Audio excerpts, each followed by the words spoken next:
بسم الله الرحمن الرحيم الحمد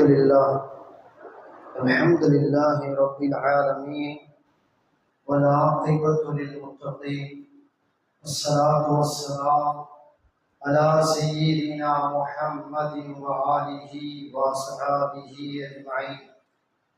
فقد قال الله تعالى في القرآن العظيم: ولا تعاونوا على الإثم والعدوان فاتقوا الله إن الله شديد العقاب. فقد قال رسول الله صلى الله عليه وسلم: من أعان على الخصومة بغير حق كان في سخط الله حتى ينزع. அளவற்ற அருளாளனும் நிகரற்ற அன்புடையனுமாகிய அல்லாஹ் தஆலாவின் திருநாமம் கொண்டு ஆரம்பம் செய்கிறேன். வான் வையம் புகழ் அனைத்தும் ஏக வல்லோனாகிய வல்லோன் அல்லாஹ் தஆலா ஒருவன் மீது மட்டுமே என்றென்றும் உரைத்தாகுமார். நபிகள் பெருமானார் ஸல்லல்லாஹு அலைஹி வஸல்லம் அன்னார் மீதும் அன்னாரின் வழிவந்த உத்தம சத்திய சஹாபாக்கள், தாபிஈன்கள், தாபிஈன்கள், நாதாக்கள், ஷஹதாக்கள், அவுலியாக்கள், உலகத்தில் பிறந்த மூமினான முஸ்லிமான ஆண்கள் பெண்கள் அனைவர்கள் மீதும், குறிப்பாக நம் அனைவர்கள் மீதும் அல்லாஹ்வுடைய அன்பும் அருளும் என்றென்றும் குன்றாமல் குறையாமல் நிலவட்டுமாக. ஆமீன். அஸ்ஸலாமு அலைக்கும் வரஹ்மத்துல்லாஹி வபரகாத்துஹு. இஸ்லாமிய மார்க்கத்தில் தீமை செய்வது சிறியது பெரியது எதுவாக இருந்தாலும் தடை செய்யப்பட்டிருப்பதை போன்று தீமைக்கு உதவி செய்வதும் மாபெரிய குற்றமாக பார்க்கப்படுகிறது. தீமைக்காக உதவி செய்வது, தீமைக்காக வழிகாட்டுவது, தீமை நடைபெறும் பொழுது அதை தடுக்கும் சக்தி இருந்தும் மௌனத்தை கடைபிடிப்பது, இது அனைத்தும் தீமைக்கு உதவி செய்த குற்றத்திற்கு ஆளாக நேரிடும் என்பதாக மார்க்கம் மிக தெளிவாக சொல்வது. தீமை என்பது எந்த இடத்தில் நடைபெற்றாலும் அது உடனடியாக கண்டிக்கப்பட வேண்டியது அல்லது தண்டிக்கப்பட வேண்டியது. தீமை நடக்கிறது, நான் செய்யவில்லை என்று ஒதுங்கி போவதும் கூட மார்க்கத்தின் பார்வையிலே தவறாக பார்க்கப்பட்டிருக்கிறது. அல்லாஹ் தஆலா இது குறித்து குர்ஆனில் இப்படி பதிவு செய்திருக்கிறான்: வலா தஆவனு அலல் இஸ்மி வல் உத்வான். பாவமான காரியங்களுக்கும் எல்லை மீறல்களுக்கும் நீங்கள் ஒருவருக்கொருவர் உதவி செய்து கொள்ளாதீர்கள். வத்தகுல்லாஹ், அல்லாஹ்வை பயந்து கொள்ளுங்கள். இன்னல்லாஹ ஷதீதுல் இகாப், அல்லாஹ் தஆலா தண்டனை தருவதில் மிகவும் கடினமானவன் என்பதாக அல்லாஹ் இந்த வசனத்தில் தீயதற்கு உதவுவதும் பெரும் பாவம், எல்லை மீறலுக்கு, அநியாயத்திற்கு, அகம்பாவங்களுக்கு உதவுவதும் பெரும் பாவம் என்பதாக அல்லாஹ் இந்த வசனத்தின் மூலம் கண்டிக்கிறார்.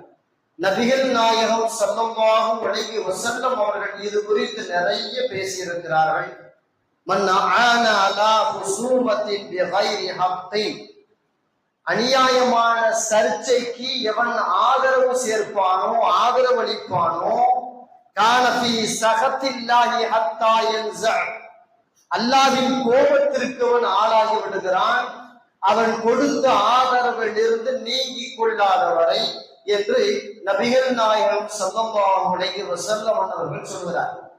இன்னும் மற்றொரு நபிமொழி இது குறித்து இவ்வாறு பேசுகிறது: மன் மஷா மஅ ஸாலிமின் பி லியுஈனஹு வஹுவ யஅலமு ஸாலிம் அன்னஹு ஸாலிம்.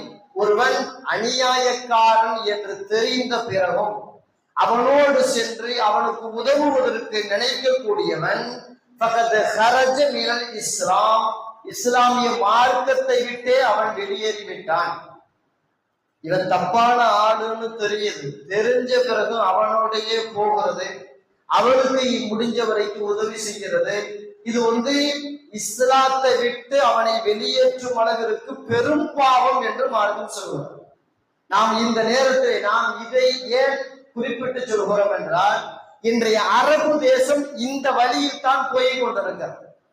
சில பேர் நினைக்கிறோமா இல்லையா, அரபு நாட்டிலேயே அப்படி, எப்படி எதை சொன்னாலும் சவுதியிலேயே அப்படி, பரம்பரை முஸ்லிம்கள் அவங்கதான், ஒரிஜினல் முஸ்லிம் அவங்கதான், அவங்க நாட்டிலே அப்படி இருக்கு இப்படி இருக்கு, அது இதை செய்யறாங்க, நீங்க இங்க செய்யக்கூடாதுங்கிற, மக்காவில் அப்படி மதீனாவில் அப்படி அப்படின்னு எதற்கெடுத்தாலும் அரபு மக்களையே நாம் முன்னிலைப்படுத்துகிறோமே நல்ல விஷயங்களுக்கு. ஆனால் இன்று அரபு உலகம் வேறு விதமாக, அவர்கள் பாவம் செய்கிறார்களோ இல்லையோ, ஆனால் பாவத்திற்கு துணை போகிறார்கள், பாவத்திற்கு துணை போகிறார்கள். கடந்த ஆண்டு அதாவது வெள்ளிக்கிழமை 3ஆம் தேதி குவைத்தினுடைய மிகப்பெரிய பேர் பெற்ற ஒரு அறிஞர் மிஷாரி அல் ரஷீத் அப்படின்னு சொல்லக்கூடிய உலக புகழ் பெற்ற குர்ஆனை ஓதுவதில் சபஅகாரி என்று சொல்கிறோமா இல்லையா, அந்த பல வகையான முறைகளில் குர்ஆனை ஓதும் அளவிற்கு ஆற்றல் பெற்ற அந்த அறிஞர் தன்னுடைய எக்ஸ் பதிவு வலைதளத்திலே பதிவு செய்கிறார் தவறான ஒரு கருத்து. அதாவது ட்ரம்ப், அமெரிக்க அதிபர் ட்ரம்ப் ஈரானிய ஆட்சியாளர்களுக்கு நரகத்தின் வாசல்களை திறந்து விடட்டும். ஏற்கனவே ட்ரம்ப் ஒரு பைத்தியக்காரன், உலகம் முழுக்க அப்படிதான் பல தலைவர்கள் சொல்றாங்க. இன்னைக்கு ஒரு அறிக்கை விடுவான், ஒரு 2 மணி நேரம் கழிச்சு அதுக்கு மாற்றமான ஒரு அறிக்கை விடுவான். திடீர்னு நாளைக்கு சமாதானமா, நாளை மறுநாள் சண்டைமா. அவனுக்கே அவன் அறிக்கையில ஒரு வகையான உறுதி நிலை இல்லை. அவனை மேற்கொண்டு உசுப்பி விடுற மாதிரி இந்த அறிஞர் பதிவிடுறாரு இணையதளத்துல, ட்ரம்ப் ஈரானிய ஆட்சியாளர்களுக்கு நரகத்தின் வாசலை திறக்கட்டும். யோசிக்கணும், இவர் அறிஞர் தானே, வஹாபிய அறிஞர், நாம சொல்றது ஒரு வஹாபிய அறிஞர். தன்னுடைய மக்கள் அநியாயம் பண்ணினாலும் என் மக்களுக்கு தான் ஆதரவு அப்படின்னு ஒரு மனநல இருக்குமா இல்லையா? அது இஸ்லாமிய மார்க்கத்தில் கண்டிக்கப்பட வேண்டிய ஒரு மனநிலை.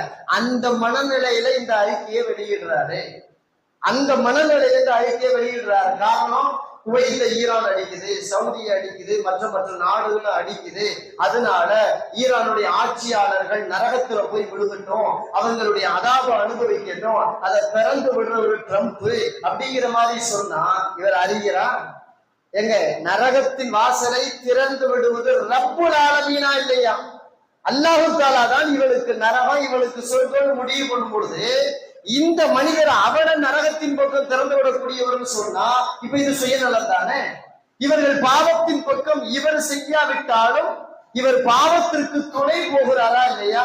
தமிழ்ல ஒரு பழமொழி சொல்லுவாங்க, எரியிற தீயில எண்ணெய் வார்ப்பதை போல. அவன் ஏற்கனவே கடுகடுன்னு இருக்கான், அவனை இன்னும் உசுப்பேத்தி விடுற மாதிரி, பூஸ்ட் கொடுத்த மாதிரி இந்த மாதிரி கருத்துக்களை பதிவு செஞ்சா அவன் இன்னும் உள்ள கங்கணம் கட்டிக்கிட்டு ஆடுவான். அப்போ அவன் ஆடுற ஆட்டத்தை குறைக்கிறதுக்கு என்ன வழி, அதெல்லாம் பாக்குறது இல்ல. முடிஞ்ச வரைக்கும் பக்கத்து நாட்டை முஸ்லிம்களை களிமா சொன்னவங்களை அடிச்சா சரிதான், என்ன அடிக்காம இருந்தா சரிதான் அப்படிங்கிற மனநிலையில இன்றைக்கு அரபு நாட்டினுடைய வஹாபிய அறிஞர்கள் போய் கொண்டிருக்கிறார்கள். அரபு நாட்டினுடைய ஆட்சியாளர்களுக்கு ஜால்ரா போடுற அறிஞர். அவங்க சொன்னா சொன்னது, அவங்க ஹலால்னா ஹலால், அவங்க ஹராம்னா ஹராம், குர்ஆன் ஹதீஸ் எல்லாம் பார்க்கிற நிலைக்கு எல்லாம் போறது இல்ல. இன்னைக்கு வஹாபிய அறிஞர்கள் அப்படி ஒரு வித்தியாசமான அறிக்கையை எல்லாம் வெளியிட்டு இருக்காங்க அப்படிங்கறத நம்ம பார்க்கிறோம். பெருமானார் ஸல்லல்லாஹு அலைஹி வஸல்லம் இது குறித்து நிறைய தகவல்களை சொல்லி இருக்கிறார். பாவத்திற்கு துணை போகவே கூடாது. நாம பாவம் செய்யல, பாவத்துக்கு துணை போகக்கூடாது, பாவத்துக்கு இஷாரா செய்யக்கூடாது, பாவத்திற்கு ஜால்ரா போடக்கூடாது. இது எல்லாம் அதுவும் பெரும் பாவம் தான். அபூ கத்தாதா ரலியல்லாஹு தஆலா அவர் சொல்றார், புகாரியில நபிமொழி இப்படி பதிவு செய்யப்பட்டிருக்கு. அதாவது பெருமானார் ஸல்லல்லாஹு அலைஹி வஸல்லம் அவர்கள் ஹஜ்ஜுக்கு போறதுக்காக இஹ்ராம் ஆடை கட்ட சொன்னாங்க. எங்களை பார்த்து எங்கள சில பேர் இஹ்ராம் ஆடை கட்டணும், சில பேர் இஹ்ராம் ஆடை கட்டாம போய் வேற ஒரு மீகாத்துல போய் இஹ்ராம் ஆடை கட்டிக்கலாம்னு முடிவு பண்ணினோம். நாங்க பயணத்தை தொடர்ந்தோம். அதுல இஹ்ராம் ஆடை கட்டாத ஆளுகள்ல நானும் ஒரு ஆள். அபூ கத்தாதா ரலியல்லாஹு தஆலா சொல்றாங்க, நானும் ஒரு ஆளு. நாங்க அப்படியே பயணம் பண்ணிக்கிட்டே இருக்கையில பயணத்துக்கு நடுவுல ஒரு காட்டு கழுதை எங்களை கிராஸ் பண்ணி போகுது. இஹ்ராம் ஆடை கட்டுனவங்க அந்த காட்டு கழுதையை பாக்குறாங்க, நானும் காட்டு கழுதையை பாக்குறேன். காட்டு கழுதை அப்படிங்கிறது உண்ணக்கூடிய ஹலாலான பிராணிகள்ல உள்ள ஒண்ணு. மாடு மாதிரி ஒட்டகம் மாதிரி காட்டு கழுதையை உண்ணலாமான்னு கேட்ட மார்க்கத்துல உண்ணலாம், 100% ஹலால், 100% ஹலால். உடனே இந்த பத்தாத்தா வழியிலான்னு சொன்னாங்க, எப்ப அந்த காட்டு கழுதையை நான் வேட்டையாடுறேன், நான் எஹராம் ஆடை தைக்கல, நான் அப்புறமா எஹராம் ஆடை கட்டிக்கிறேன் அப்படின்னு சொல்லி குதிரையில ஏறும் பொழுது சாட்டை கீழே விழுந்துருச்சு. சாட்டை கீழே விழுந்த உடனே அந்த சாட்டையை எடுத்து கொடுங்கப்பான்னு கேட்டாங்க. அப்ப எஹராம் ஆடை கட்டி இருந்தவங்க சொன்னாங்க, எஹராம் ஆடை கட்டியாச்சுன்னா பாவம் செய்யக்கூடாது, வேட்டையாடக்கூடாது, அதற்கு துணை போகக்கூடாது. நீ இப்ப வேட்டையாட போறேன்னு சொல்ற, அதனால உனக்கு சாட்டையை கூட அதை எடுத்து தர மாட்டோம் அப்படின்னு சொன்னாங்க. உடனே சாட்டையை ஊற்றி அவர் கீழே இறங்கி சாட்டையை எடுத்துக்கிட்டு ஈட்டி எல்லாம் எடுத்துக்கிட்டு போனாரு. சரியா அம்பு எய்தி அந்த காட்டுக்கழுதையை அறுத்து வேட்டையாடி கொண்டாந்து இஹ்ராம் ஆடையில இருக்கிற ஆளுகளை கூப்பிட்டாரு. நீங்க வேட்டையாடல, நான் தான் வேட்டையாடி இருக்கேன், இப்ப வாங்க எல்லாரும் சமைச்சு சாப்பிடுவோம்னு சொன்னோன்னே சமைச்சு எல்லாரும் சாப்பிட்டாங்க. இவரு இஹ்ராம் ஆடையில இருப்பவர்கள் எல்லாரும் சாப்பிட்டாங்க. அப்போ ஒரு சந்தேகம் வந்துச்சு, இஹ்ராம் ஆடையில இருந்துகிட்டு யாராவது வேட்டையாடி கொண்டாந்து கொடுத்தா சாப்பிடலாமா, அது கூடுமான்னு தெரியலையே அப்படின்னு சொல்லிட்டு சாப்பாடு அப்படியே நிப்பாட்டிட்டு அந்த இறைச்சியை அள்ளிக்கிட்டு போய் ரசூல்லா முன்னாடி வச்சு சந்தேகம் கேட்டான். அப்ப பெருமானார் ஸல்லல்லாஹு சொன்னாங்க, மின்கும் அஹதுன் அமரஹு ஐயஹ்மில அலைஹா. எப்ப அந்த அபூ கத்தாத்தாட்ட காட்டுக்கழுதை போகுது, அதை வேட்டையாடி கொண்டு வான்னு இஹ்ராம் ஆடை அணிந்த உங்களில் யாரேனும் ஒருவர் சொன்னீர்களா அப்படின்னு கேட்டாங்க. யார சொல்ல, நாங்க அதையெல்லாம் சொல்லல அப்படின்னு சொன்னாங்க அந்த கூட்டம். அடுத்து கேட்டாங்க, அஷார இலையா, காட்டுக்கழுதை போகுதுன்னு இஷாராவாது சமிக்கன செஞ்சீங்களா உங்கள யாராவது? இல்ல அப்படின்னா. அடுத்து ரசூலுல்லாஹ் சொன்னாங்க, அப்படின்னா மிச்சம் இருக்கிற இறைச்சியை நீங்க சாப்பிடலாம், உங்களுக்கு ஹலாலு அப்படின்னு சொல்லப்படுறது. பெருமானார் ஸல்லல்லாஹு அலைஹி வஸல்லம் சொன்னாங்க. இந்த செய்தி நமக்கு என்ன சொல்ல வருதுன்னு கேட்டா, இஹ்ராம் ஆடை கட்டிட்டா வேட்டையாடக்கூடாது.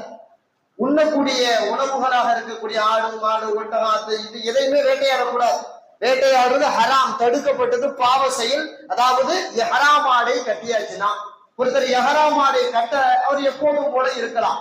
அப்போ அதாவது இஹ்ராம் ஆடை கட்டியவர்கள் என்ன கருத்தை சொல்றாங்கன்னு கேட்டா, அபூ கத்தாத்தா வேட்டையாடுறாரு, அவருக்கு உதவுறது கூட ஹராம்னு நினைக்கிறாங்க. ரசூலுல்லாஹ் தான் சொன்னாங்க, அதாவது தீமையை நீ செய்ய வேண்டாம், தீமையை செய்யறவனுக்கு உதவுனாலும் தீமைதான், தீமையை செய்யறவனுக்கு இஷாரா சமிக்கனை செஞ்சாலும் தீமைதான். தீமையை செய்யாததும் ஒரு பக்கம், செய்யாட்டினாலும் சமிக்கினை கூட செய்யாதே, இஷாரா செய்யாதே அப்படின்னு இந்த ஹதீஸ்ல இருந்து நிறைய கருத்துக்களை மார்க்க அறிஞர்கள் சொல்லுகிறார். நமக்கு இது விளங்குற மாதிரி சொல்றதா இருந்தா, ஒரு குடிகாரன் அப்ப குடிக்கல, ஒரு குடிகாரன் நம்மகிட்ட கேட்கிறான், பா இந்த டாஸ்மாக் கடை எங்க இருக்குன்னு கேட்கிறான். நாமளும் குடிக்கல, டாஸ்மார்க்கா இந்த தெருவுல போய் லெப்ட் போய் ரைட்டு போனா அப்படின்னு சொன்னோன்னு வைக்கல, இவர் குடித்ததின் பாவத்தை எல்லாம் பதிவு செய்யும். நீ சாராயம் குடிக்கலப்பா, அவன் சாராயம் குடிக்கிறதுக்காக கடையை கேட்கிறான், நீ ஏன் கடை இந்த இடத்துல இருக்குன்னு காட்டுன அப்படிங்கிறாங்க மார்க்க சட்ட நிபுணர்கள். அப்போ சாராயம் குடிப்பதற்காகத்தான் போகிறான் என்று தெரிந்தாலும் கூட அவன் விலாசத்தை விசாரித்தால் சொல்லக்கூடாது என்பது மார்க்கத்தின் தீர்ப்பு. ஹராம நீ செய்யல, செய்வதற்கு சமிக்கனை செய்யாதே, உதவி செய்யாதே, வழிகாட்டாதே, எதுவும் செய்யாதே, மீறி செய்தால் நீயும் பாவத்தை செய்தவனை போல. ஒருத்தங்க வட்டி கடைக்கு வழி கேட்கிறாங்கன்னு வைங்களேன், வட்டி கடைக்கு வழி கேட்கிறாங்க, இவங்க வட்டிக்கு வாங்க போறாங்களோ அல்லது கொடுக்க போறாங்களோ ஏதோ ஒண்ணு, வழிகாட்டவும் கூடாது, இன்னாருன்னு சொல்லவும் கூடாது, எனக்கு தெரியலேன்னு சொல்லிட்டு போலாம், தப்பே கிடையாது, அது பொய்யல்ல, அது பொய்யல்ல. ஒரு பாவத்திலிருந்து தப்பிப்பதற்கு மார்க்கத்தின் பார்வையில சில நேரங்களில பட்டும் படாமல் பேசலாமா என்றால் தாராளமாக பேசலாம், மார்க்கம் வழிகாட்டி இருக்கிறது. மும்பை மாதிரி நகரம், கல்கத்தா மாதிரி நகரத்துல ஒருத்தர் விபச்சார விடுதி, அதாவது ரெட்டில் எங்க இருக்குது அவன் கேட்கறான்னு வச்சுக்கோங்களேன், விபச்சார விடுதி இருக்கக்கூடிய ஏரியா எங்க இருக்குன்னு கேட்கறான்னு வைங்களேன், அவன் அதுக்குத்தான் போறான்னு வைங்களேன், அப்ப அவனுக்கு வழிகாட்டலாமா, அவனுக்கு அட்ரஸ் சொல்லலாமா, அது அவனுக்கு உதவியா இருக்குமா, அதெல்லாம் வேண்டாம் செய்யாதேன்னு சொல்லுது. மார்க்கத்தின் பார்வையில இதையெல்லாம் கூடாதுன்னு சொல்லுது. இந்த ஹதீஸ அப்படியே வச்சுக்கிட்டு இன்றைய அரபு உலகத்தை பாருங்களேன், அமெரிக்கா அடுத்த கண்டத்துல இருக்கு இல்லையா, அவன் நாட்டில இருந்து ஈரானின் மீது நேரடியாக அங்கிருந்து மிசைலை அனுப்பி ஏவுகணை அனுப்பி தாக்க முடியுமா என்றால் முடியாது. அப்ப என்ன செய்யற அமெரிக்காக்காரன், ஈரானை அடிக்கணும், நான் வந்து சவுதியில, கத்தார்ல, துபையில, அபுதாபியில, சுருங்க சொன்ன அரபு நாடுகள்ல எல்லா இடத்துலயும் நான் ஏவுகளை கொண்டாந்து நிப்பாட்டிடுறேன், உன் இடத்தை குடு, தரைய குடு, அங்க இருந்து நான் செலுத்தி ஈரான அடிக்கிறேங்கிறான். அதுதான் இன்னைக்கு நடந்துகிட்டு இருக்கு. அப்படின்னா என்ன அர்த்தம்? அரபு நாடுகள் ஈரானை அடிக்காவிட்டாலும் ஆனால் அடிப்பவனுக்கு உதவுகிறார்களா இல்லையா? இது பெரும் பாவமா இல்லையா? இது மிகப்பெரிய பாவம். இவர்கள் பாவத்திற்கு வழிகாட்டுகிறார்கள், இவர்கள் பாவத்திற்கு ஒத்துழைக்கிறார்கள், இவர்கள் பாவத்திற்கு அவர்கள் ஆலோசனை சொல்கிறார்கள். இப்படி என்றால் ஈரானை அடிப்பதில் அமெரிக்காவின் பங்கு, பாவத்தின் பங்கு இருப்பதை போல் அரபு உலகத்தின் பாவத்தின் பங்கும் உண்டு. இது தவிர்க்கப்பட வேண்டியது. ஆனா இன்னைக்கு அங்க இருக்கக்கூடிய டூப்ளிகேட் அறிஞர்லாம் ஈரான கொலை சொல்றானே. ஏண்டா நீ செய்யறது எவ்வளவு பெரிய பாவம்? ஒரு முஸ்லீம் இன்னொரு முஸ்லீமும் அடிக்க கூடாதுன்னு சொல்லும் பொழுது அடிக்கிறதுக்கு நீ உதவி செய்ய, உன் இடத்தை நீ கொடுக்குறீ அமெரிக்காக்காரனுக்கு, அப்ப நீ எவ்வளவு பெரிய அயோக்கிய பயலா இருப்ப அப்படிங்கிறத மார்க்க இந்த கண்ணோட்டத்துல பார்க்க சொல்லுத. இவன் பாவம் செய்யாட்டாலும் பாவம் செய்கிறவனுக்கு இவன் ஜால்ரா போடுறதுனால இவனும் அமெரிக்கக்காரனை போல் அநியாயக்காரன் என்று சொல்வதிலே மிக இருக்க முடியாது. மார்க்கம் அப்படிதான் சொல்லி கொடுக்குது. பெருமானார் ஸல்லல்லாஹு அலைஹி வஸல்லம் எடுத்துட்ட மஹ்சூமி குலத்தை சார்ந்த ஒரு பொம்பளை திருடிட்டான். திருடுனா கைய வெட்டணும் இல்லையா? திருடினா கைய வெட்டணும், சட்டம் வந்தாச்சு. அப்போ அதாவது அந்த குறைஷியுடைய கூட்டத்தில் இருக்கக்கூடிய மக்கள் சொல்றாங்க, மஹ்சூமி குலத்தினுடைய பெண்ணுங்கிறவங்க உயர் குலம், அந்த பிள்ளை திருடினா அவளுக்குமா கைய வெட்டுறது? வேண்டாம், யாரையாவது ரெக்கமெண்டேஷன் செய்ய வச்சு தண்டனையை குறைச்சிருவோம். யார பரிந்துரை செய்ய அனுப்புறது அப்படின்னு கேட்கும் பொழுது மக்கள் சொல்றாங்க, ரசூலுல்லாஹ்வுக்கு ரொம்ப நெருக்கமான யாருன்னு கேட்டா உசாமத் இப்னு ஸைத் ரலியல்லாஹு தஆலா, அதாவது தன்னுடைய வளர்ப்பு மகனின் மகன் உசாமா. ரசூலுல்லாஹ்வுக்கு ஒரு வகையில வளர்ப்பு மகன் பார்க்கும் பொழுது பேர முறைன்னு வச்சுக்கோமே. அப்போ அவர் நேரா போறார் ரசூலுல்லாஹ்ட்ட, மஹ்சூமி குலத்துக்குள்ள திருடிட்டா அந்த கையை வெட்டணுமா, கொஞ்சம் ஏதாவது தண்டனையை குறைக்க முடியுமா அப்படின்னு ரசூலுல்லாஹ்ட்ட கேட்டார். அப்ப பெருமானார் ஸல்லல்லாஹு அலைஹி வஸல்லம் சொன்னாங்க உசாமாவை பார்த்து, அத்தஷ்பஹு ஃபீ ஹத்தின் மின் ஹுதூதில்லாஹ், அல்லாஹ்வுடைய தண்டனைகளில் ஒரு தண்டனைக்கு நீ பரிந்துரை செய்கிறாயா குறைப்பதற்கு? எப்ப கைய வெட்டுறதுங்கிறது நானா முடிவெடுத்தது இல்லையே, அல்லாஹ் தானே முடிவெடுத்திருக்கிறான். அல்லாஹ்வுக்கே நீ ஆலோசனை சொல்ற அளவுக்கு ஆயிட்டியா அப்படிங்கிற மாதிரி உசாமாவை அதாவது கண்டிச்சு விரட்டி விட்டான். பாவமான காரியத்துக்கெல்லாம் நீ வந்து ரெக்கமெண்டேஷன் வந்துடாத, பரிந்துரை செய்யறன்னு வந்துடாத அப்படின்னு விரட்டி விட்டுட்டு ரசூல்லா அடுத்து பொதுமக்களுக்கு சொன்னாங்க, மக்களை விளங்கிக் கொள்ளுங்கள், முன் சென்ற சமூக மக்கள் பெரும்பாலும் அழிந்து போனதற்கு காரணம் உயர் குலத்தான் தவறு செய்தால் தண்டிக்கப்பட மாட்டான், கீழ் குலத்தான் தவறு செய்தால் தண்டிக்கப்படுவான். அப்போ தண்டனையில் கூட ஏற்ற இறக்கம், ஏற்றத்தாழ்வு, நீதியில ஏற்றத்தாழ்வு இது அல்லாஹ்வுக்கு பிடிக்கவில்லை. அதனால் தான் முன் சமூக மக்கள் எல்லாம் அழிக்கப்பட்டார்கள் என்று பெருமானார் ஸல்லல்லாஹு அலைஹி வஸல்லம் சொல்லிவிட்டு இறுதியாக ஒரு வார்த்தை சொல்வார்கள், லவ் அன்ன ஃபாத்திமத்த பின்த் முஹம்மத், ஏப்பா ஏ மக ஃபாத்திமாவே சரகத் திருடி இருந்தால் லகதஅகு யதஹா, அவர் கையை வெட்டுவேன் அப்படின்னு பெருமானார் ஸல்லல்லாஹு அலைஹி வஸல்லம் சொன்னாங்க. ஏ மகளை விட உலகத்துல பெரிய ஆளுன்னு சொல்லணும், ஏன் மகளே வெட்டினாலும் கை வெட்டுறது உறுதிதான். அப்போ மஹ்சூமி குலத்து பொம்பளை பிள்ளை திருடுனா வெட்டாம விட முடியுமா? அந்த பெண்ணையும் வெட்டித்தான் ஆக வேண்டும் என்று பெருமானார் ஸல்லல்லாஹு அலைஹி வஸல்லம் சொல்கிறார். அப்ப யாரு தப்பு பண்ணாலும் தப்பு தான், தப்புக்கு பரிந்துரை மட்டும் கூடவே கூடாது. இன்னைக்கு பேஸ்புக்ல வலைதளங்கள்ல பாத்தீங்கன்னா அரபு உலகத்தை ஜால்ரா போடுற எவ்வளவு பேர் இருக்கான். காரணம் அவன் அரபு உலகத்துல கஞ்சி குடிக்கிறதுனால அரபு நாடு அப்படி இருக்குது இப்படி இருக்குது, ஈரான் தான் அப்படி இப்படின்னு ஜால்ரா போடுறாங்க, யதார்த்தத்தை சொல்றது இல்ல. ஏன்னா நான் அந்த ஊர்ல வாழ்றேன், எனக்கு அந்த ஊர் செழிப்பா இருக்கணும், அந்த ஊருக்காரன் எவ்வளவு அட்டூழியம் பண்ணாலும் பரவாயில்ல, ஹராம கண்டுக்காம நாம போயிடலாம், அல்லது ஹராம நாம ஊக்குவிக்கிற மாதிரி இவன் ரெக்கமெண்டேஷன் செய்யறான், தப்பு இல்லைன்னு சொல்றான். இன்னைக்கு பேஸ்புக் திறந்தாலே அல்லாஹ் அக்பர், சில கயமத்தனமான சிந்தனை உள்ளவர்கள் அறிஞராக இருந்தாலும் கூட அவனிடத்துல போதிய மார்க்க அறிவு உள்ளே சென்று வேலை செய்யவில்லை என்று சொல்லும் பலவருக்கு அவன் வந்து ஜால்ரா அடிக்கக்கூடிய நிலையை பாக்குறவன். அரபு உலகம் தப்பே பண்ணாலும் அது தப்புன்னு சொல்றதை விட்டு நியாயம் கற்பிக்கிறது என்ன வகையில, நியாயம் கற்பிக்கிறது எந்த வகையில சரியா இருக்கும்? அதாவது ஒரு காவல் நிலையத்துக்கு ஒரு பிரச்சனை போகுதுன்னு வைக்கிறேன், கொஞ்சம் காசு பணம் இருக்கிறவன் தப்பு பண்ணிட்டானா அங்க குறுக்க போய் இன்ஸ்பெக்டர் அவனுக்கு மேல இருக்க ஆளெல்லாம் பார்த்து கொஞ்சம் நம்ம பையன் விட்டுருங்க, கண்டுக்காதீங்க, எஃப்ஐஆர் எல்லாம் போடாதீங்க, அப்படி இப்படி அவன் பண்ணது தப்பு தான், 100% தப்பு தான், ஆனா விட்டுருங்க அப்படின்னு சொல்றதற்கு அது மிகப்பெரிய மோசமானது. அதை கண்டிக்கப்பட வேண்டியது, தவிர்க்கப்பட வேண்டியது என்பதாக இஸ்லாமிய மார்க்கம் சொல்லுகிறது. இந்த கோர்ட்ல இதே மாதிரிதான், பஞ்சாயங்கள்ல இதே மாதிரிதான். நாம யாருக்காவது பஞ்சாயம் பண்ண போனா ஏழை பணக்காரன், கருப்பு சிவப்பு, உயர்ந்தவன் தாழ்ந்தவன், படிச்சவன் படிக்காதவன், அதையெல்லாம் மார்க் அடிப்படையில பார்க்கவே கூடாது. கோர்ட்டா இருந்தாலும் பஞ்சாயமா இருந்தாலும் காவல் நிலையமா இருந்தாலும் எதுவா இருந்தாலும் பிரச்சனைன்னு 2 பேர் வந்தாங்கன்னா சரியா விசாரிக்கணும். உண்மையை உள்ளதுபடி நீதிபதியாக இருக்கிறவரை தீர்ப்பு சொல்லணும். போலீஸ் நிலையத்தில் இருக்கிறவங்க முறையா நடந்து கொள்ளணும். பஞ்சாயத்தினுடைய தலைவர்கள் முறையா நடந்து கொள்ளணும். இல்லைன்னு சொன்னா அது மிகப்பெரிய பாவம் என்பதாக மார்க்கத்தின் பார்வையில சொல்லப்பட்டிருக்கிறது. அவன் பாவம் பண்ணிட்டு பஞ்சாயத்துக்கு வந்திருக்கான், நீ அவனுக்கு ஜால்ரா போட்டேன்னா நீயும் பாவம் செஞ்ச மாதிரி தான். நீ செய்யாட்டினாலும் அவனுக்கு ஜால்ரா போடுறதுனால தப்பே இல்லைன்னு நீ வாதிடுறதுனால நீயும் பாவத்தின் பங்காளியாக ஆகிவிடுவா என்பதாக மார்க்கம் மிக தெளிவாக சொல்லுகிறது. பெருமானார் ஸல்லல்லாஹு அலைஹி வஸல்லம் ஒரு முறை சொன்னாங்க, உன்சுர் அகாக வாலிமன் அவ் மக்தூமன், யாரேனும் அநீதம் செய்தாலும் அவனுக்கும் உதவு, அநீதம் செய்யப்பட்டவனுக்கும் உதவு அப்படின்னு மொத்தையா ஒரே ஒரு வார்த்தையை சொன்னான். சஹாபாக்கள் கேட்டாங்க, அநீதம் இழைக்கப்பட்டவன் அடி வாங்கினவனுக்கு உதவி செய்யற நியாயம், அடிச்சவனுக்கு ஏன் உதவணும்னு கேட்டாங்க. அடிச்சவனுக்கு எப்படி உதவுறது? அப்படிதான் உதவ முடியாது, நீங்க உதவுன்னு சொல்றீங்களே, அடி வாங்கினவனுக்கு உதவலாம், அடிச்சவனுக்கு ஏன் உதவணுங்கிறீங்க, எங்களுக்கு விலங்கலை ஏன்னு கேட்டான். அப்ப பெருமானார் ஸல்லல்லாஹு அலைஹி வஸல்லம் சொன்னாங்க, அடிச்சவனுக்கு அடி வாங்கினவனுக்கு உதவுறது எல்லாத்துக்கும் தெரியும், அடிக்கிறான்ல அவனுக்கு உதவுறதுன்னா என்னன்னு தெரியுமா?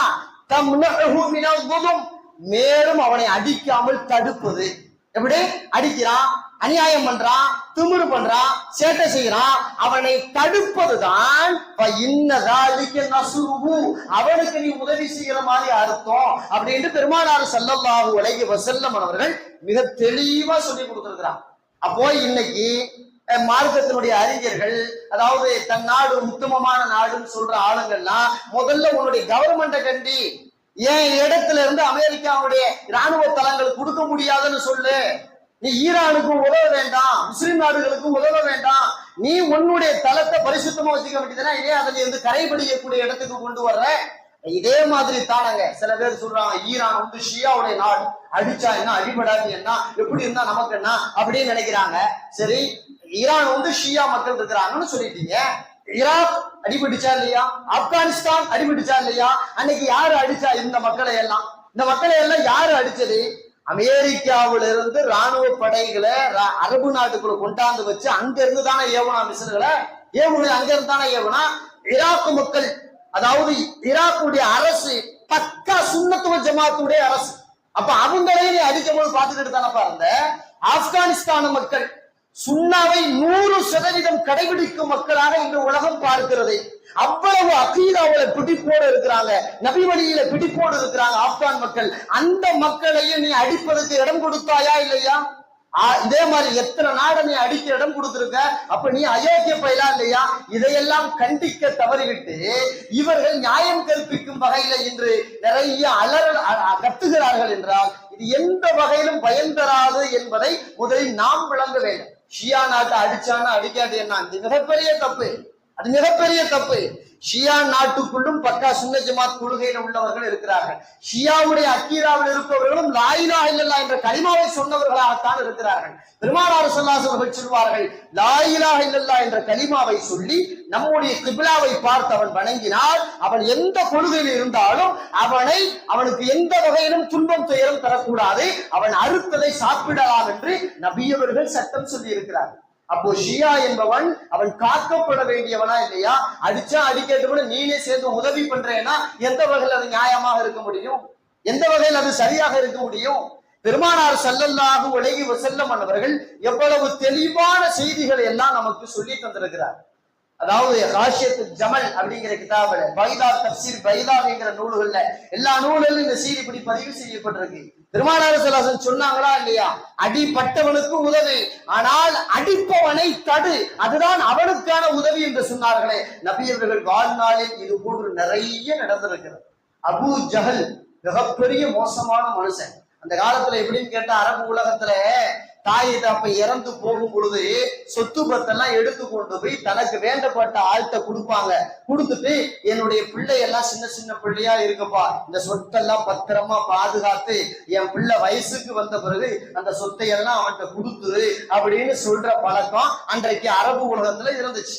அதே மாதிரி ஒரு தாய் தப்ப ஒரு திரண்ட சொத்தை அபூ ஜஹல் கையில கொடுத்துட்டு, என் மயன் சின்ன வயசு பையலா இருக்கான், அவனை பராமரிச்சுக்க, அவன் வளர்ந்த பிறகு அவன்கிட்ட அந்த சொத்தெல்லாம் கொடுத்துருன்னு சொல்லிட்டு மௌத்தா போயிட்டான். அந்த சின்ன பையன் போதிய ட்ரெஸ் இல்லாம, சாப்பாட்டுக்கு வழி இல்லாம அபூ ஜஹல்கிட்ட போய் கேட்டான், எங்க அத்தை அம்மாவோட சொத்து கொடுத்து வச்சிருக்காங்களா இல்லையா, அதை கொஞ்சம் காசை கொடு, நான் சட்டை வாங்கணும், நல்ல சாப்பாடு வாங்கணும் அப்படின்னு கேட்கும் பொழுது அபூ ஜஹல் அப்படி எல்லாம் கொடுத்து விடல அப்படின்னு நெஞ்சில கைய வச்சு தள்ளி விட்டு விரட்டி விட்டா அந்த சின்ன பிள்ளைய. மக்கள் எல்லாம் பாத்துக்கிட்டு இருந்தாங்க. அந்த சின்ன பிள்ளைய கூப்பிட்டாங்க. அபூ ஜஹல் மொத்த அம்மா சொத்து இருக்குதா? ஆமா. அவன் தரமாட்டானா? ஆமா. தர வைக்கிறதுக்கு ஒரு வழி இருக்கு, விடு. நேரா முஹம்மத் காபா பக்கத்துல உட்கார்ந்து இருக்கார், அவர்கிட்ட போய் சொல்லு, அவர் இங்க மக்காவுல அவர் தான் அவளை எதுக்குற ஒரே ஆளு அப்படின்னு சொல்லி விட்டோன்னு அந்த சின்ன பிள்ளை நேரா ரசூல்லாட்ட வந்தார். நடந்த நிகழ்வு சொன்னார். ரசூல் அவர் கையை பிடிச்சாங்க, சின்ன பிள்ளை கையை பிடிச்சுக்கிட்டு நேரா அபூ ஜஹலுடைய வீட்டுக்கே போனான். அபூ ஜஹலுடைய வீட்டுக்கே போய், எப்ப அந்த சின்ன பிள்ளைக்கு சேர வேண்டியதெல்லாம் கொடுத்துருன்னு சொன்ன உடனே மறுத்தே பேசாம அவன் நிறைய அள்ளி கொண்டாந்து கொடுத்தான். மறுத்தே பேசல. அப்போ அவனை சார்ந்தவர்கள் கேட்டாங்க, நீ முஸ்லீம் ஆயிட்டியா? முகமது கேட்ட உடனே கொடுத்துற, முகமது எந்த வாதமும் நீ பண்ணல, பயந்துட்டியா? அதாவது இவனுக்கு என்ன ஆச்சு அப்படின்னு கேட்கும் பொழுது, முஸ்லீம் எல்லாம் ஆகல, வேற ஒண்ணும் இல்ல, முகம்மது என்கிட்ட பேசும் பொழுது அவருடைய வலது இடது ஒரு பிரம்மாண்டமான ஈட்டி என் கண்ணுக்கு தெரிந்தது, நான் கொடுக்காமல் மறுத்து பேசினால் அந்த ஈட்டி என்னை குத்தி விடுமோ என்று பயந்து உயிருக்கு பயந்துதான் அள்ளி கொடுத்தேன் என்று அபூ ஜஹல் சொல்றான். இந்த ஹதீஸ் இங்க கரெக்டா பொருந்தது பாருங்களேன். அதாவது பெருமானார் ஸல்லல்லாஹு அலைஹி வஸல்லம் அவர்கள் பாதிக்கப்பட்ட சிறுவனுக்கு வாங்கி கொடுத்தார்கள், பாதிப்பை உண்டாக்கியவனை தடுத்தார்களா இல்லையா? அபூ ஜஹலை தடுத்தார்களா இல்லையா?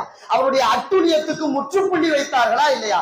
இதைத்தான் பெருமானார் ஸல்லல்லாஹு அலைஹி வஸல்லம் சொல்லுகிறார்கள், அநீதம் இழைக்கப்பட்டவனுக்கு உதவி, அநீதம் இழைத்தவனுக்கும் உதவி, ரெண்டையும் செய்ய வேண்டிய பொறுப்பு முஸ்லிம் சமூகத்திற்கு இருக்கிறது என்று சொல்லுகிறார்.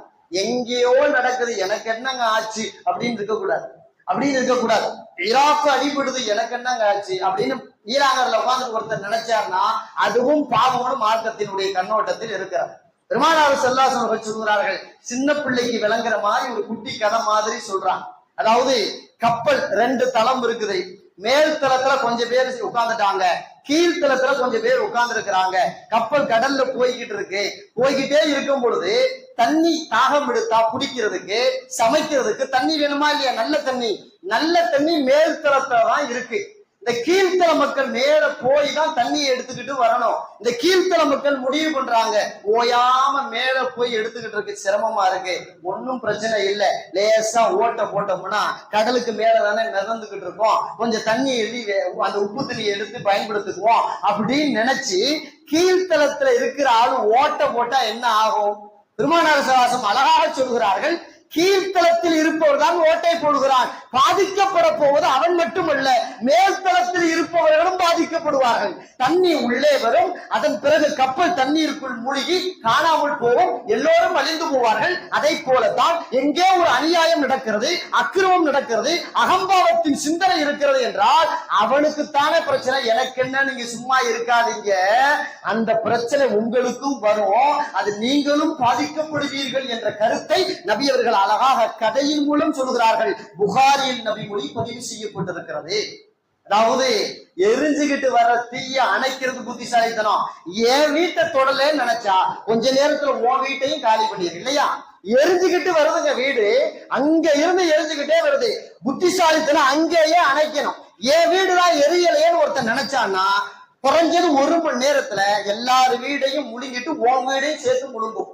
இதுதான் அநியாயத்தினுடைய உதாரணம். இப்படிதான் இன்னைக்கு நடந்துகிட்டு இருக்கு. அப்ப ஈரான்ல அடிபடும் பொழுது நமக்கு என்ன வந்துச்சுன்னா கொஞ்சம் யோசிங்க. அதாவது ஈரான் அடிபடுகிறது, ஆனால் இங்க என்ன நடக்குது கேட்டா எரிபொருள் தட்டுப்பாடு வருதா இல்லையா? அவன் தான் அடி வாங்குறான். ஆனா நாமளும் இங்க அடி வாங்குற மாதிரி ஆகி போச்சு. எரிபொருள் தட்டுப்பாடு வருது, விலைவாசி ஏற்றம் வருகிறது.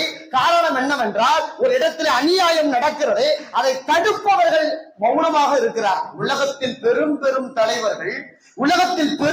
தலைவர்கள் அமெரிக்காவை அடக்கவில்லை, இஸ்ரேலை அடக்கவில்லை, ஈரானுக்கு ஏதேனும் ஒரு உதவிகள் செய்யவும் இல்லை. எல்லோரும் வெறுமனே பேட்டி கொடுக்கிறார்கள் பாராளுமன்றங்களிலே.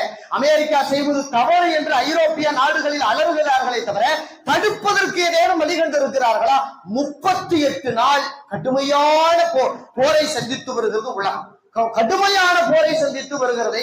சர்வசாதாரணமாக கிடைத்த அதாவது பெட்ரோல் வளங்கள் எல்லாம் இன்று தட்டுப்பாடாக இருக்கிறது. உலகத்திலேயே பிலிப்பைன் தான் இன்றைக்கு அதாவது லாக்டவுன் போட்டான். போதிய எரிபொருள் கிடைக்கல, எல்லாரும் வெளியே போவாதீங்க உலகத்துல பிலிப்பைன் போட்டான். பாகிஸ்தான்ல போட்டுட்டான், லாக்டவுன் போட்டான், வெளியே வராதேன்னு சொல்லிட்டான். குறிப்பா வர்றத இந்த நேரத்துக்குள்ளவா, இந்த நேரத்துக்குள்ள நடத்த, இந்த நேரத்துக்குள்ள நடத்தாத அப்படின்னுட்டான். ஏங்க இங்க கூட எத்தனை ஹோட்டல் மூடி இருக்காங்க தெரியுங்களா? எத்தனை ஹோட்டலை வச்சு பொழைக்கிறவங்க, சம்பளத்துக்கு போறவங்க, ஓனரு, வேலைக்காரன், எவ்வளவு பேருக்கு பாதிப்பு வந்திருக்கா இல்லையா?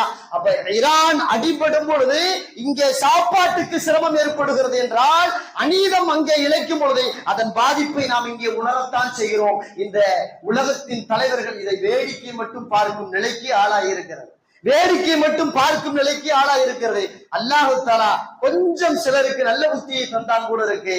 அதாவது இந்த 8ஆம் தேதி பாகிஸ்தான் உள்ளே புகுந்து இந்த 2 நாட்டுக்கு மத்தியிலே சமரசம் பேச வைப்பதற்காக இன்றைக்கு அவர்கள் வெள்ளிக்கிழமை பாகிஸ்தானில் ஒன்று கூடுவதற்கு பாகிஸ்தான் அரசு ஏற்பாடு செய்திருக்கிறது.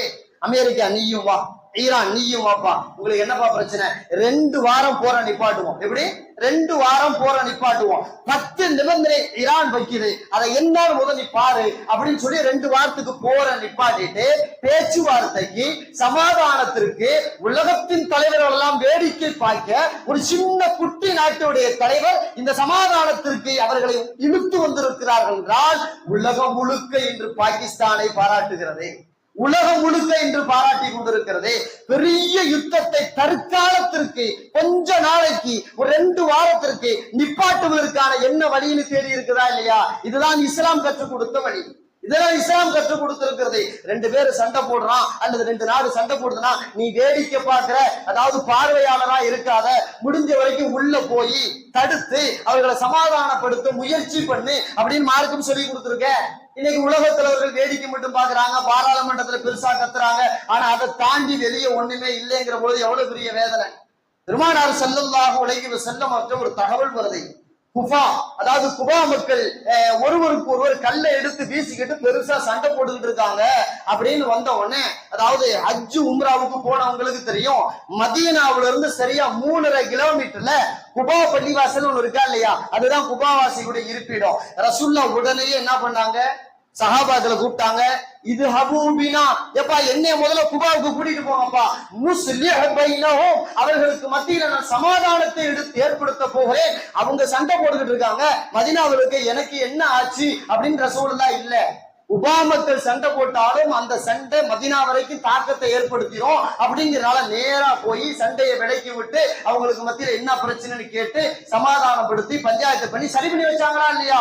இந்த நபியவர்கள் செய்த சமாதானத்தின் செயலை இன்று உலகம் வேடிக்கை பார்த்தாலும் பாகிஸ்தான் இன்று செய்கிறது என்றால் அது வரவேற்க தகுந்தது. இதுதான் இஸ்லாம் காட்டி தந்த வழிமுறை. இப்ப நாம இங்க இருந்து என்ன துவா செய்யணும்னு கேட்டா, இறைவா விரைவிலேயே அதாவது இந்த போர் எல்லாம் இல்லாமல் இந்த பூமி பந்தை நிம்மதியோடு ராகத்தோடு வாழும் இடமாக அமைத்து தருவாயாக அப்படின்னு நாம தினந்தோறும் துவா செய்யும். அதையும் தாண்டி யா அல்லாஹ் இந்த போரில் யார் அநீதக்காரன் என்று எனக்கு முழுமையாக தெரியாவிட்டாலும் எவன் அநீதக்காரன் என்பதை நீ அறிவாய், அவனை அடக்கி ஒடுக்கி இல்லாமலாக்கள் என்று இந்த அநீதக்காரனுக்கு எதிராகவும் துவா செய்ய வேண்டும். அநீதக்காரன் இந்த போர் நடந்தா இவ்வளவு பிரச்சனை வரும்னு தெரிஞ்சும் கூட சண்டை போடுறான், சமாதானம்னு பேசின பிறகும் கூட பக்கத்துல இருக்கிற நாட்டு மேல நான் குண்டை போடுறேன்னு இஸ்ரேல் கிளம்பி நிற்கிறான். அப்படிங்கிறதுனால அந்த வழியா வரக்கூடிய கப்பல்கள் இப்ப நான் மூடிடுறாங்கிறான் ஈரான், மீண்டும் தட்டுப்பாடு வர்ற மாதிரி எவ்வளவு பிரச்சனை இன்னைக்கு உலகம் சந்திச்சுக்கிட்டு இருக்கு. எவ்வளவு தொந்தரவுல உலகம் சந்திச்சுக்கிட்டு இருக்கு.